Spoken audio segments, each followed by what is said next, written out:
Hello everyone, welcome to online classes.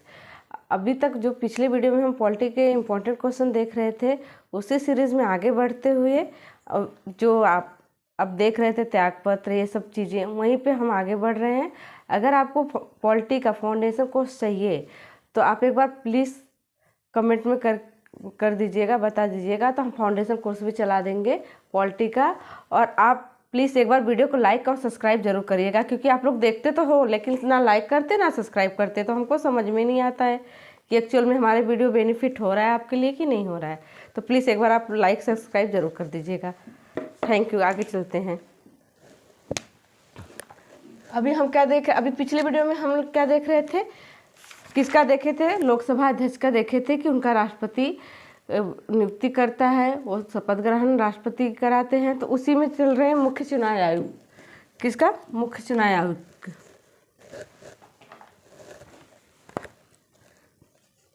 मुख्य चुनाव आयुक्त।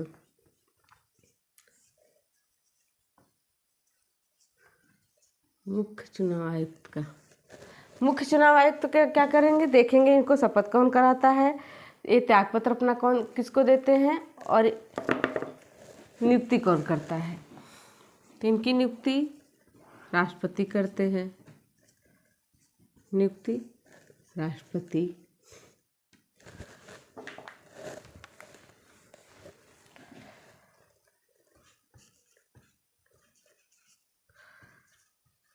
नियुक्ति राष्ट्रपति।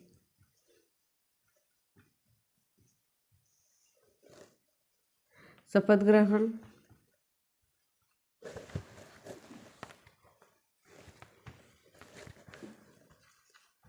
शपथ ग्रहण ये भी कौन कराता है? राष्ट्रपति कराते हैं। राष्ट्रपति। त्यागपत्र ये अपना त्यागपत्र राष्ट्रपति को देते हैं। ये तो हो गया मुख्य चुनाव आयुक्त के बारे में। अगर आप स्क्रीनशॉट लेना चाहते हैं तो एक बार देख लीजिएगा। अब हम चलेंगे आगे। मुख्य न्यायाधीश जो होते हैं हाई कोर्ट के। किसके? हाई कोर्ट के मुख्य न्यायाधीश। मुख्य न्यायाधीश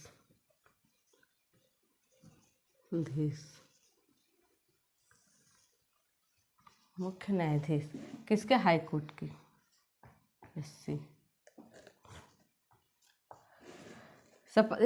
इनकी नियुक्ति कौन करता है? तो इनकी नियुक्ति जो राज्यपाल करते हैं। कौन करता है? राज्यपाल।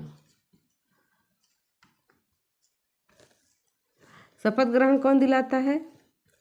तो शपथ ग्रहण भी राज्यपाल करा दिलाते हैं। राज्यपाल। त्यागपत्र ये अपना त्यागपत्र किसको देंगे? राष्ट्रपति को देंगे। किसे देंगे? राष्ट्रपति को देंगे।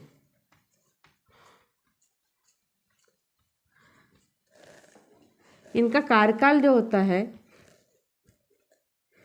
इनका कार्यकाल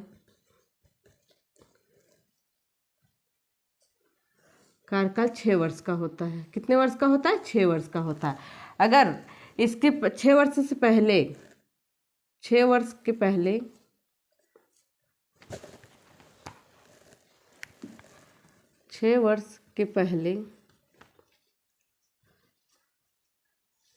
अगर ये 65 वर्ष के हो जाते हैं, 65 वर्ष के हो जाते हैं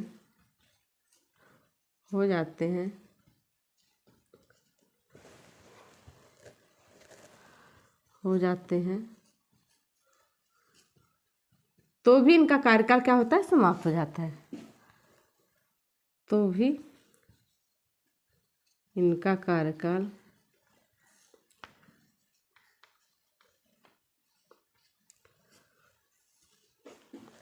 समाप्त हो जाता है।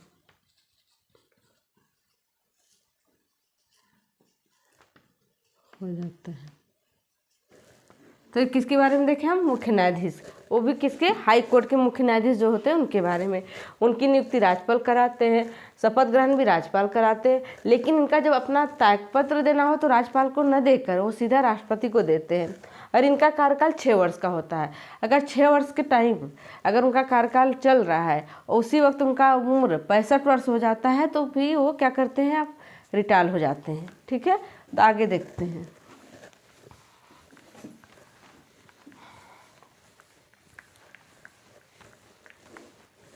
अब मुख्य न्यायाधीश के बारे में के बाद हम देखेंगे संघ लोक सेवा आयोग के बारे में।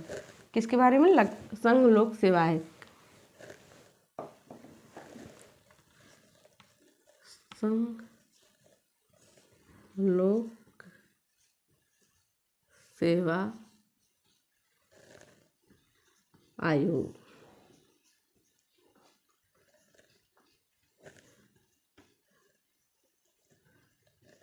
जिसे कहते हैं यूपीएससी। संघ लोक सेवा आयोग की नियुक्ति राष्ट्रपति कराते हैं, उनको शपथ ग्रहण भी राष्ट्रपति कराते हैं, और जब त्यागपत्र देना होता है इन्हें तो ये भी क्या करते हैं? राष्ट्रपति को ही देते हैं। तो नियुक्ति संघ लोक सेवा आयोग की इनकी नियुक्ति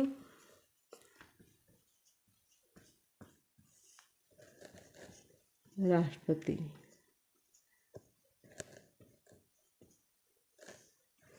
शपथ ग्रहण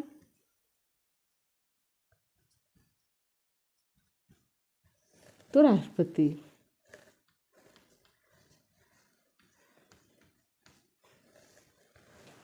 और त्यागपत्र राष्ट्रपति।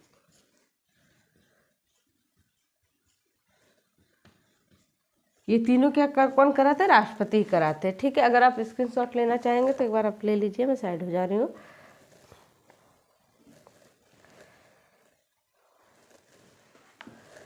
आगे चलते हैं। राज्य लोक सेवा आयोग, किसके बारे में? राज्य लोक सेवा आयोग के बारे में देखते हैं। राज्य लोक सेवा आयोग।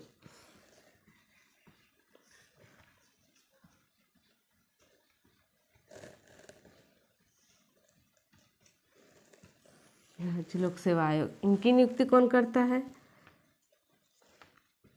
इनकी नियुक्ति राज्यपाल। कौन कराते हैं? राज्यपाल। शपथ ग्रहण भी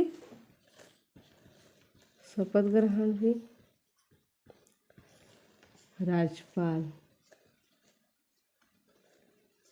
और अगर ये अपना त्यागपत्र देना चाहेंगे तो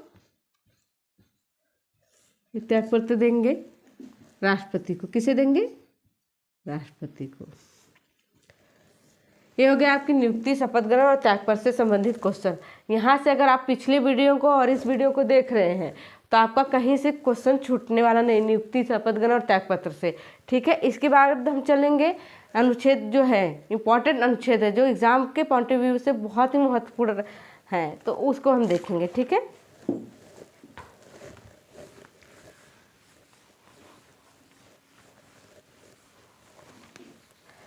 महत्वपूर्ण अनुच्छेद के बारे में चलते हैं। देख,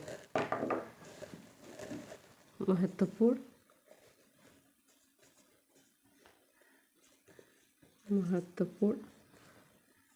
अनुच्छेद।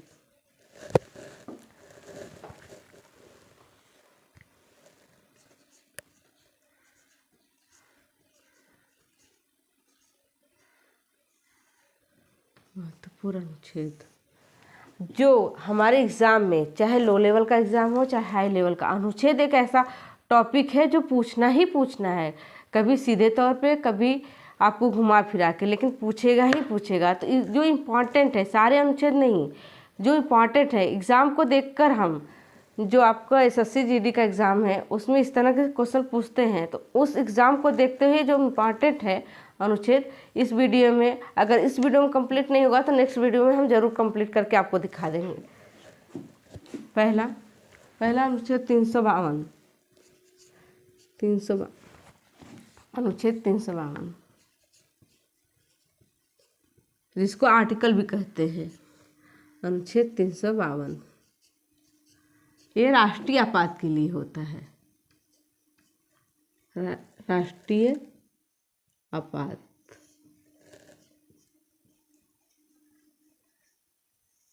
ये राष्ट्रपति आपात कब लगाया जाता है?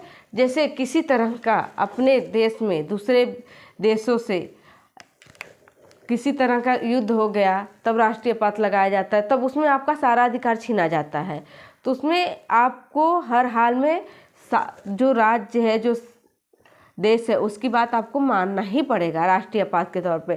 कभी कभी राष्ट्रीय आपात कभी लगे, अपने गृह युद्ध जिसको बोला जाता है वो भी लगता है। तो ये किसके तहत लगता है? 352 के तहत लगता है राष्ट्रीय आपात। 356 अनुच्छेद 356 आर्टिकल 356 के तहत राष्ट्रपति शासन। राष्ट्रपति शासन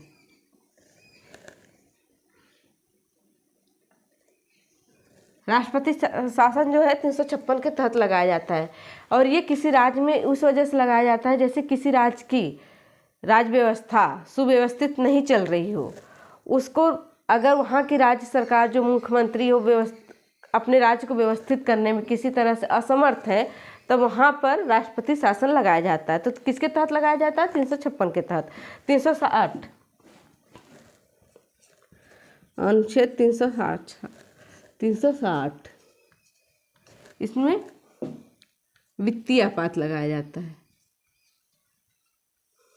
वित्तीय आपात।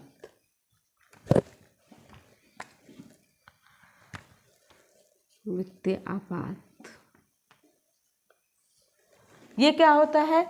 जैसे किसी तरह का संकट देश में मंडरा रहा है और हमारा जो इनकम है उस तरह खर्चे से ज़्यादा इनकम है, और इनकम जब हमें लगता है कि नहीं हमारे देश जो खतरे में जा रहा है, कर्ज में डूब रहा है, और उस तरह का, तो वहाँ पे लगाया जाता है वित्तीय आपात।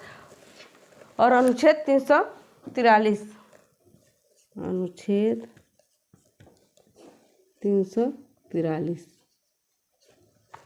ये हिंदी हमारी राजभाषा।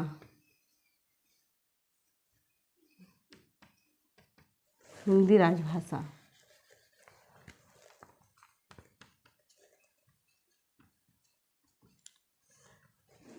किस अनुच्छेद के तहत हमारी राजभाषा को लिया गया है? 343 के तहत हिंदी को, जो देवनागरी लिपि है। और 312 अखिल भारतीय सेवा आयोग का सृजन किया गया है। किसके तहत? अनुच्छेद 312 के तहत क्या किया गया है? 312 के तहत 343 हमने देखा हिंदी राजभाषा, 312 के तहत अखिल भारतीय सेवा आयोग का सृजन किया गया। अखिल भारतीय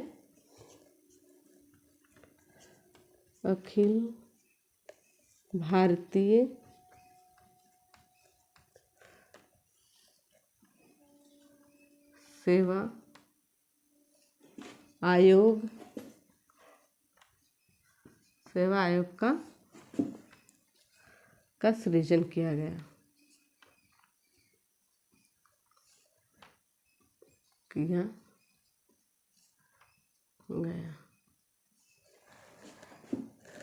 इतना हो गया। अगर आप स्क्रीनशॉट लेना चाहते तो लेते, फिर आगे हम बढ़ेंगे।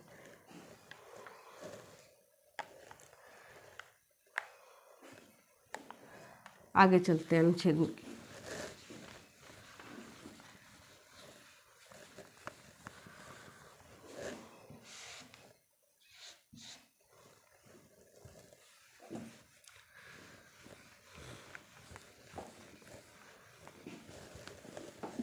और 312 हो गया था, 324 के तहत चलते हैं अनुच्छेद 324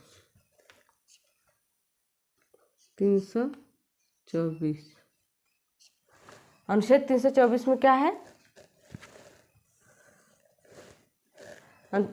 निर्वाचन आयोग। निर्वाचन आयोग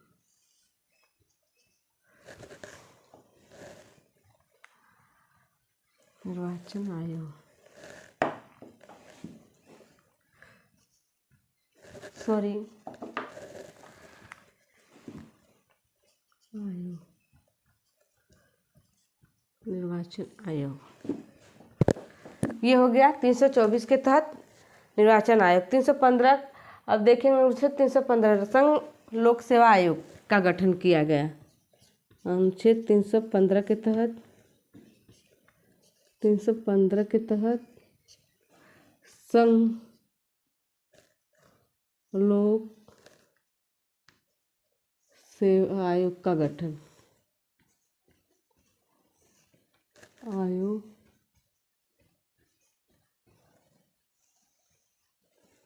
आयोग ये हो गया 315 के तहत। 326 वयस्क मताधिकार। 326 वयस्क मताधिकार के बारे में देख रहे हैं, जो हमें ये अधिकार दिखाता है कि हम 18 साल के बाद अपने देश में अपना वोट कर दे सकते हैं। जैसे मताधिकार अपना दे सकते हैं, किसी को प्रधानमंत्री या मुख्यमंत्री बनाने के टाइम पे जो चुनाव होता है वो इसमें दिखाता है। तो अनुच्छेद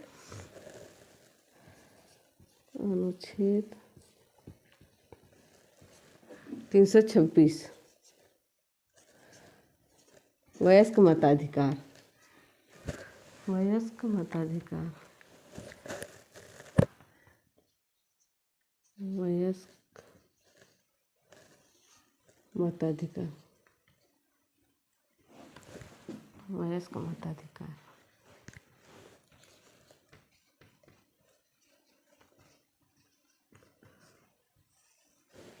अनुच्छेद 326 के तहत वयस्क मताधिकार। 370 जो अभी प्रेजेंट में हटा दिया गया है। तो अनुच्छेद 370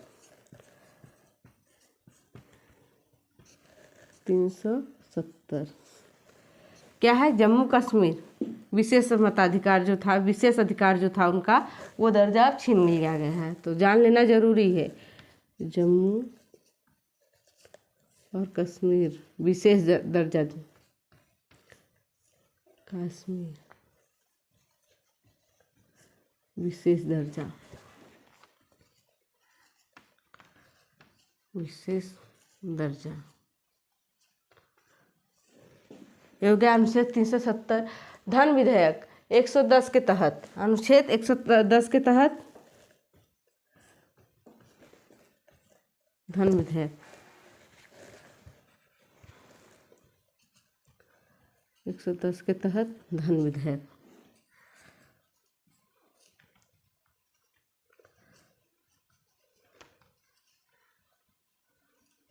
ये हो गए कुछ महत्वपूर्ण अनुच्छेद।